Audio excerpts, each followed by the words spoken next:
Iran চুক্তিতে রাজি না হলে যুক্তরাষ্ট্রের সামরিক বাহিনী পুনরায় যুদ্ধ শুরু করার জন্য প্রস্তুত রয়েছে বলে হুঁশিয়ারি করে দিয়েছেন মার্কিন প্রতিরক্ষা মন্ত্রী পিট হেগসেথ। বৃহস্পতিবার ওয়াশিংটন ডিসিতে ইরানের সঙ্গে যুদ্ধের বিষয়ে এক সংবাদ ব্রিফিংয়ে এই হুঁশিয়ারি দিয়েছেন তিনি। মার্কিন এই প্রতিরক্ষা মন্ত্রী বলেছেন, ইরান চুক্তিতে রাজি না হলে মার্কিন বাহিনী যুদ্ধ পুনরায় শুরু করার জন্য প্রস্তুত আছে। হেগসেথ বলেছেন, ইরানের এখন আর কোনো নৌবাহিনী নেই, যে কারণে বর্তমানে হরমুজ প্রণালীতে জাহাজ চলাচল নিয়ন্ত্রণ করছে মার্কিন নৌবাহিনী। ওয়াশিংটন ডিসিতে সাংবাদিকদের সঙ্গে আলাপকালে পিট হেগসেথ বলেন, যতদিন প্রয়োজন ইরানের ওপর নৌ অবরোধ ততদিন জারি রাখবে যুক্তরাষ্ট্র। তিনি বলেছেন, ইরানের বর্তমান সর্বোচ্চ নেতা মোস্তফা খামেনি আহত হয়েছেন বলে ধারণা করা হচ্ছে এবং তিনি বেঁচে আছেন।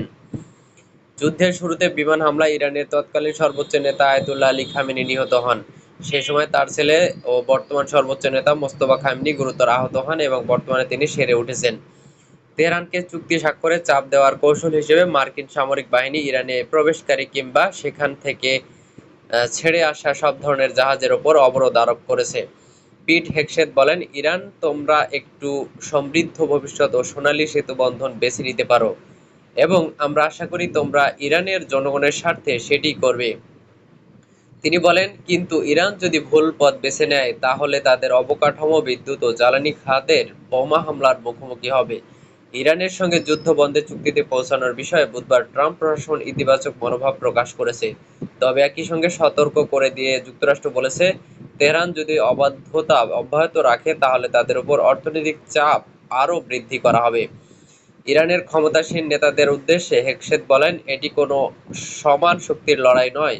আপনারা কোন ধরনের সামরিক সরঞ্জাম সরাচ্ছেন এবং কোথায় সরাচ্ছেন তা আমাদের জানা আছে।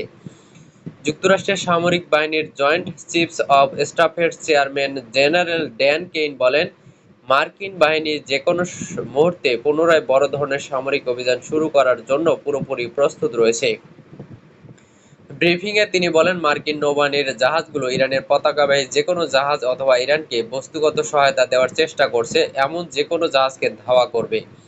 অবরোধ ভাঙার চেষ্টাকারী সব জাহাজকে বাধা দেওয়ার পাশাপাশি সতর্ক করা হবে যে যদি আপনারা এই অবরোধ না মানেন তাহলে আমরা শক্তি প্রয়োগ করব। তিনি বলেন, ইরানের আঞ্চলিক সমুদ্র সীমা এবং আন্তর্জাতিক জলসীমা উভয় ক্ষেত্রেই এই অবরোধ কার্যকর করা হবে। কেইন বলেন, এখন পর্যন্ত মোট 13টি জাহাজ অবরোধ ভাঙার চেষ্টা না করে ফিরে যাওয়ার সিদ্ধান্ত নিয়েছে। তবে এখন পর্যন্ত কোনো জাহাজ জোরপূর্বক তল্লাশি চালানো হয়নি বলেও জানান তিনি। সূত্র রয়টার্স এবং আল জাজিরা।